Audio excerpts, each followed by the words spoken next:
Thank you. It's a pleasure. Yeah, thanks very much for the invitation to be here to talk about big data, as it is called by the industry. It is certainly a big buzz, and it's a big buzz for very good reasons. The opportunity, as you know, for impact through data analytics is absolutely huge. So, let's see. There we go. So to put it in context, as you know, with each evolution of the compute model, there is tremendous gains in efficiency. There's a step function with each one of these transitions. You have more users with access, the access is faster and it's easier, and the applications become richer, greater services, more usages. So you go all the way back to the 60s in the mainframe era. You had a very limited number of large corporations and governments that were using these machines for critical apps. Then you go to the 90s and the client-server model, and now you've got the emergence of productivity apps. Then 2000, obviously, the internet and the emergence of mobile apps, which was very exciting. And now 2010 and cloud computing. So you have cloud-based services, which by definition are on demand. You have the feeling of infinite capacity, and you have a very highly efficient use model. So this compute evolution has, at its foundations, I'm obviously from Intel, so I will say at its foundations is Moore's Law. And Moore's Law is an economic model that says with each generation, you're going to get greater and greater capacity at ever and ever lower cost. So one service that has now emerged through the build out of cloud computing is data analytics. And this is because you now have billions of connected devices streaming massive amounts of data, creating all new usages. So the reason for the interest in big data is the monetary opportunity available is immense. And there's always been value in information. So you can go all the way back to the carrier pigeons. They were the business intelligence solution of the 19th century. And Nathan Rothschild's extensive network of carrier pigeons across Europe gave him insights into the stock market that no one else had. So including he had very early knowledge that England had defeated France at Waterloo. And so as other traders were bracing for the British loss, Rothschilds went long. So you could say this was a very early form of insider trading. And the Rothschilds banking empire now has yielded the Rothschilds family assets in the region of $350 billion. So there's always been value in information. With the move to the digital service economy, data does become the new currency. It is the currency of the digital world. And so what has happened, as was mentioned earlier, is that everyone wants to capitalize on that opportunity. So IT orgs around the world have all started collecting data. And before my current role at Intel, I was actually Intel's CIO. And we jumped into the big data craze as well, and all these log files that used to be auto-deleted, we suddenly started to capture and hold. The unfortunate result, however, is that we're now all drowning in data. The number one cited barrier to adoption of big data analytics solutions is making sense of all the data. So we've acquired the data, and now we're waiting for these insights to come bubbling to the top. So there are four fundamental requirements of big data analytics solutions. So number one, you do want lots of data, and the more data, the better. You're going to get better insights the more data you have, so that's good. Number two is you've got to have the right algorithms and the right tools to analyze the data and generate insights. Three, you've got to have a lot of compute power, and four, you need expertise. So here's the problem. The historical IT world of business intelligence has developed IT experts that are steeped in the area of SQL. They're experts in the many reporting and BI and database administrative solutions. The problem is big data analytics environments are not a SQL world, and they require knowledge of all new languages like Java and MapReduce. They require even low-level understanding of Linux. So this knowledge crevasse in the big data glacier has got to be crossed. And so it's no wonder that the job of data scientist was declared by Harvard Business Review to be the sexiest job of the 21st century. And I know Harvard Business Review isn't a popular one here standing at Stanford, but they did declare it. So it is a field that is in hot demand, and so collectively we have to shore up this shortage. We have to shore up the expertise shortage, because being labeled by Harvard Business Review as a sexy isn't enough to actually close the supply-demand gap. Okay, so once we've solved the talent shortage, and once that's no longer the gate, there is still a very significant challenge in the process and the tools to actually analyze the data. The legacy BI world is one of very stable, very mature, enterprise-class solutions. They've been provided by a very large and healthy ecosystem of solutions providers. The workloads are different. They're very interactive, low latency, mostly structured data, and that process for building business intelligence solutions is very well established. Extract the data, prepare the data, model the data, report and take action. So you fast forward to the big data analytics world, and we're clearly missing that well-defined structure for solutions development. The workloads are currently designed for batch. They're improvingly moving to real time, but currently still batch. The latency is high. The data is clearly unstructured. And there is a very low maturity level in the tools, and certainly they do not have the enterprise class features that a business is going to want to deploy broadly.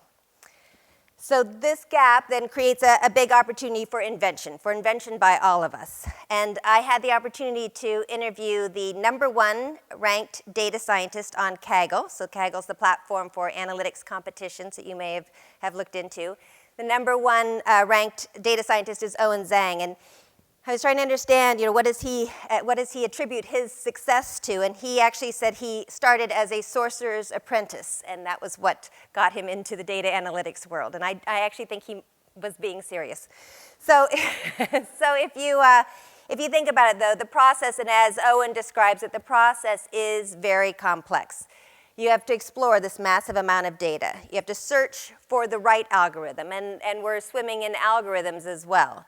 You have to find an algorithm that actually fits the data and fits the case you're trying to make. Then you have to tune the model to make that prediction based on the data.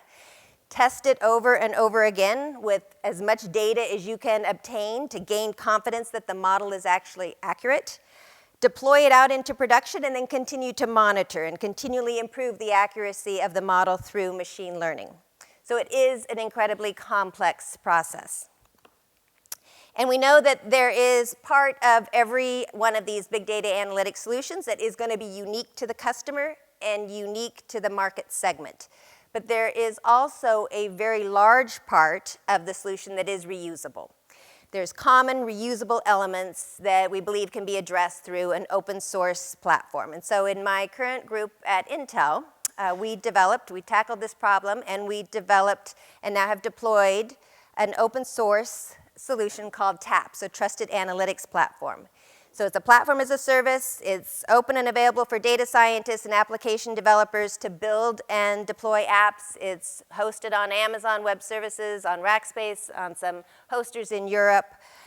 TAP includes all the elements that are those fundamental building blocks, so the data platform components, Hadoop, Spark, et cetera, the data preparation, so transforming and filtering the data, the tools and algorithms for selecting the model and deploying the model, and then the interface, the data scientist developer interface and visualization tools. And then last, the analytics engines for actually detecting the anomalies, making the recommendations. So our hope is that the open source community comes together and contributes to the open source platform, and everyone benefits from a lower resistance, lowering the barriers to big data analytics solutions. So I do believe that data analytics is going to transform all industries, but it's a compelling place to start, and where we targeted our early proof of concepts for TAP, the Trusted Analytics Platform, was in addressing some big real-world challenges, like curing diseases and the world's food population. So we started a couple years back now, working with the Michael J. Fox Foundation, and it was at the insistence, actually, of one of Intel's co-founders, Andy Grove, who was the first CEO at Intel when I joined Intel 30 years ago.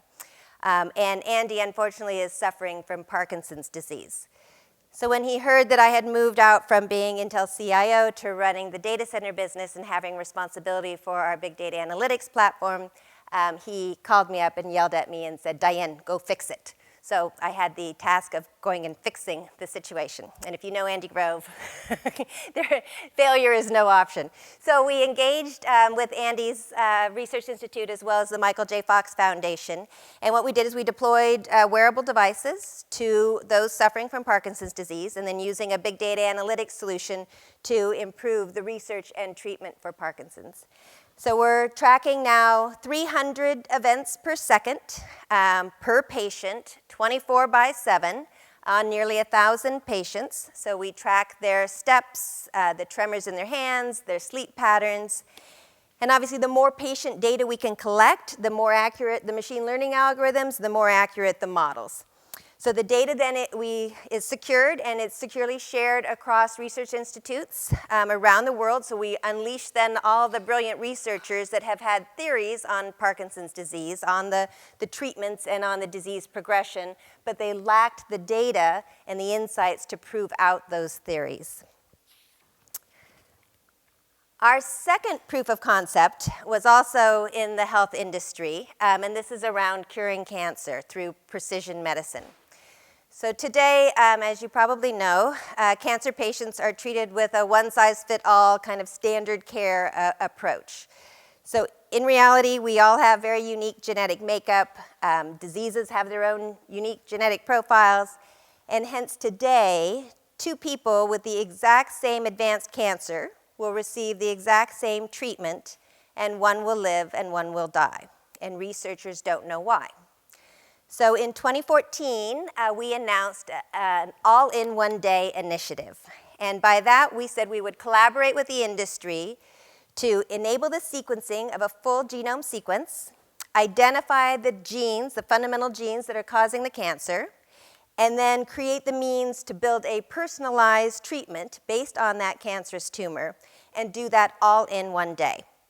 So there's obviously enormous promise in the use of individuals' genomes to transform healthcare. And however, as we embarked on this path with the Oregon Science and Health University up in Oregon, there were some challenges. The first challenge, as you can imagine, is the data sets are enormous, absolutely enormous. So aggregating the data to do the analysis is prohibitive. The largest cancer center actually in the entire US has less than 1% of all genome sequences. So there needs to be some way to query all of the data sets available if you're going to get to a real result. The second big challenge is that the owners of the genome sequences see those sequences as their IP. It's their intellectual property. And hence, openly sharing those sequences is not something they're apt to do. So data security then becomes a real challenge as well. So that meant then we needed a distributed analytics solution with very high data security. So we partnered with OHSU, as I said, with their Cancer Research Institute, and we built a solution using TAP, using that open source analytics platform. And so I'm going to show you a cartoon version of how it works. So assume you have 3 cancer institutions around the US here, as you can see, that are willing to contribute their genome sequences into a data exchange. So a researcher then would subscribe to those genomic data exchange service, and he wants to look then across all the sequences for an image that matches the image of his patient's tumor. So he builds a query based on TAP. That query is then sent out to do the compare. So are there other tumors like this one? And if so, what was the treatment and what was the outcome? The results then are sent back to that central function. That central function, upon receipt, encrypts the image using hardware security features, and they create a secure virtual machine, and then that virtual machine holds the results of the query. And when the data query across all sites and organizations is complete, the virtual machine is removed, eliminating all traces of the data, and enabling all 3 institutions to have securely shared their massive amounts of real-world patient data. So this solution will go live at the end of the first quarter of 2016. So we're making good progress with OHSU and 2 other institutions that are to be announced. So we're making good progress on our commitment to unleash technology on precision medicine and to create the right treatment all in one day. So this is starting with cancer, so we call this the Cancer Collaborative Cloud, but you can imagine it'll apply to every disease that is discoverable with DNA. So you can imagine an Alzheimer's cloud and a collaborative cardio cloud and so on and so forth.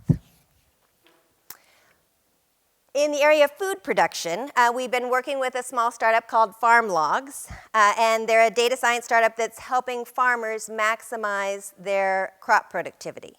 So in the US alone, farmers must double their food production by 2050. At the same time, the amount of agricultural land in the US declines every single year. So they've got to figure out how to maximize their output using data. So what they do is they integrate data from satellite observations of the field over time. They combine that with crop yield data taken real time during the harvest, and they provide that yield map to the farmer to inform the harvest. In addition, they're using machine learning algorithms that they create a model of the field, and they refine that model over time, and then they're able to alert the farmer when there's a crop health issue emerging. So in doing so, the objective clearly is to increase productivity. So I have been called the accidental engineer, accidental because I enrolled in engineering at UC Davis without knowing what an engineer was. I was really tripped up when they said hardware or software. I didn't know there was more than one. So I did it for the money, I admit that. But I was told at the time by a guy in calculus that it was the highest paying salary with just a bachelor's degree, and at the time money seemed like a really good motivator. So I, though, have been in the industry, as I said, for 30 years now, all 30 years at Intel, and I've stayed because of the thrill of invention. And it is amazing what we have done and what we will continue to do through technology. And data analytics is the most recent example of a massive opportunity to be had. So I thank you, and I hope you will join us.